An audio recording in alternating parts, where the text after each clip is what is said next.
মালয়েশিয়ার ভিসা খোলার ব্যাপারে এই মুহূর্তে দুটি ভিন্ন আপডেট রয়েছে। একটি ট্যুরিস্ট ই ভিসা ইভিআইএসএ এবং অন্যটি লেবার বা কলিং ভিসা ওয়ার্ক ভিসা। আপনি কোনো ভিসার খোঁজ করছেন, তার ওপর ভিত্তি করে বর্তমান পরিস্থিতি নিচে দেওয়া হলো। 1. ট্যুরিস্ট, বিজনেস ও মেডিকেল ই ভিসা ইভিআইএসএ। বাংলাদেশি নাগরিকদের জন্য মালয়েশিয়ার ট্যুরিস্ট এবং বিজনেস ই ভিসা কার্যক্রম সম্পূর্ণ সচল ও খোলা রয়েছে।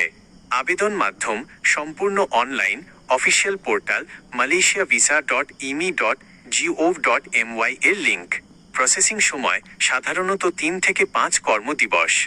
মেয়াদ ইস্যু হওয়ার পর 3 মাস পর্যন্ত বৈধ থাকে এবং মালয়েশিয়ায় সর্বোচ্চ 30 দিন অবস্থান করা যায়। 2. মালয়েশিয়া কলিং ভিসা বা ওয়ার্ক ভিসা ওমল। মালয়েশিয়ার কলিং বা কর্মী ভিসার বিষয়টি নিয়ে বর্তমানে বাংলাদেশ ও মালয়েশিয়া সরকারের মধ্যে উচ্চ পর্যায়ের আলোচনা ও নতুন চুক্তি প্রক্রিয়া চলছে।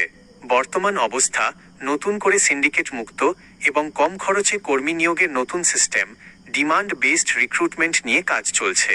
সতর্কতা, এখনও অফিসিয়ালি সাধারণ কর্মীদের জন্য আগের মতো গণহারে মেডিকেল বা কলিং ভিসা ইস্যু পুরোপুরি শুরু হয়নি।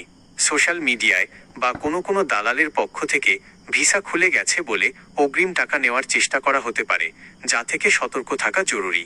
জরুরি পরামর্শ, যে কোনো কাজের ভিসার জন্য প্রবাসী কল্যাণ মন্ত্রণালয়, জনশক্তি কর্মসংস্থান ও প্রশিক্ষণ ব্যুরো বিএমইটি অথবা বোয়েসেল বিওইএসএল এর অফিসিয়াল নোটিশ অনুসরণ করুন।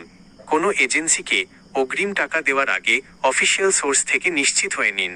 আপনি কি নির্দিষ্ট কোনো ক্যাটাগরির, যেমন ট্যুরিস্ট নাকি কাজের, ভিসার প্রসেসিং বা খরচ সম্পর্কে জানতে চাচ্ছেন?